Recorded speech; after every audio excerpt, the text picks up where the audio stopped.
जाजपुर मुकुच विहीन सम्राट भाव ओडिशा रे परिचित स्वर्गत अशोक दास को आज 17तम श्राद्ध वार्षिक पालन करा जायछि। अमर आत्मार सद्गति पाई मां बिरजा मंदिर दीप प्रज्वलन करा जायछि। आज मंदिर पाखरे स्मृतिचारण सभा अनुष्ठित हो जायछि। एथिरे जाजपुर बहु बुद्धिजीवी और काउंसिलर उपस्थित थिले। अपराह्न 5टारे मां बिरजा मंदिर निकटरे अशोक दास को एक सभा अनुष्ठित होबार कार्यक्रम रहिछि।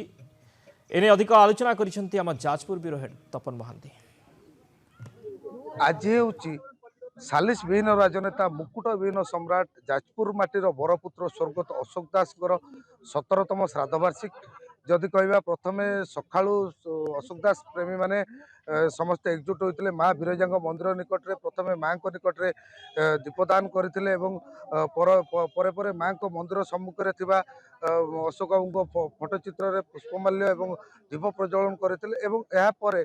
आज दिन तमाम विभिन्न प्रकार कार्यक्रम रही जथा मेडिकल फल बंटन कहतु ब्लड कैंप कहतु एवं जदि कह संध्यार स्मृतिर अशोक एक सभा अनुष्ठित होची।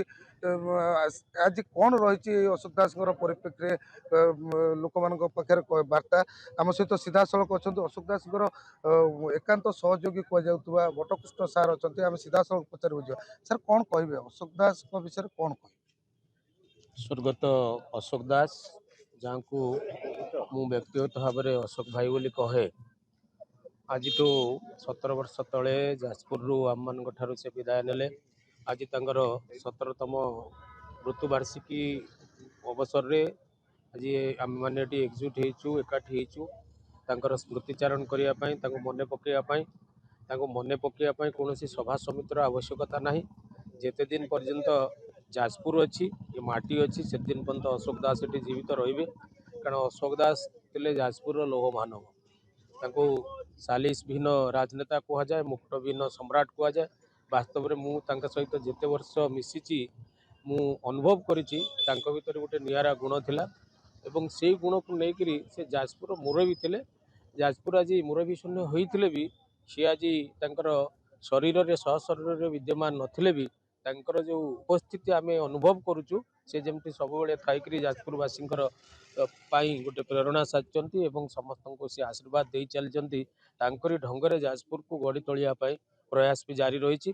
आम चाहिए समस्ते आज युवपीढ़ी व्यक्तिगत भाव में समस्त अशोक दास कौन थे बुझंतु जानतु एवं तांकर बलिष्ठ नेतृत्व में अनुप्राणित होकर जाजपुर को गोटे नूतन दिग्दर्शन दिखते। देखिए जमी कहते अशोक दास थे जाजपुर प्राणबिंदु जदि कह जाजपुर आज भी झुरुची।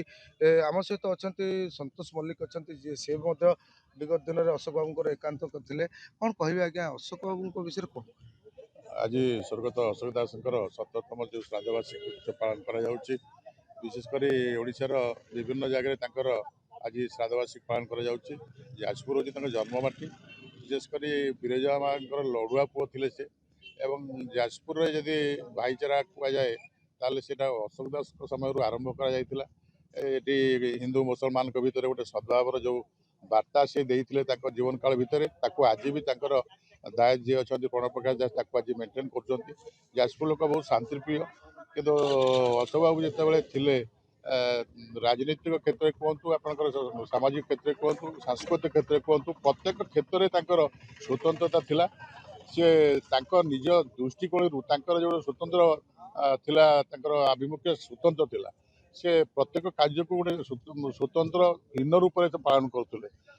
वेश पोशाक आरंभ कर जीवन जापन शैली एवं राजनीतिक आपण समस्त जानते ओडिशार राजनीति सी जड़े ध्रुव तारा थे। तेणु आज युव समाज भली जड़े जो सालिस विहीन राजनेता आज राजनीति में प्रत्येक क्षेत्र में आप देखुं स्वार्थपाई बर्तमान राजनीति किंतु सी स्वार्थ टू बहुत ऊर्ध्व थे।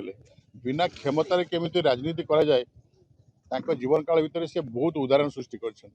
तेणु आज युवपीढ़ी निश्चित भाव में अनुप्राणित हवा कथा। देखिए जमी कहते अशोक दास थे जाजपुर बरपुत्र से आज सारा ओडिशा मन पकाउँ ओडिशार विभिन्न स्थान में अशोक दास श्राद्ध दिवस आज पालन करा जाजपुर जेहेतु जन्ममाटी तेणु जाजपुर आज विभिन्न प्रकार कार्यक्रम मान हाथ को नि जाजपुर भिडियो जर्नालिस्ट सौम्य तपन महांती नंदीगोष्ठी।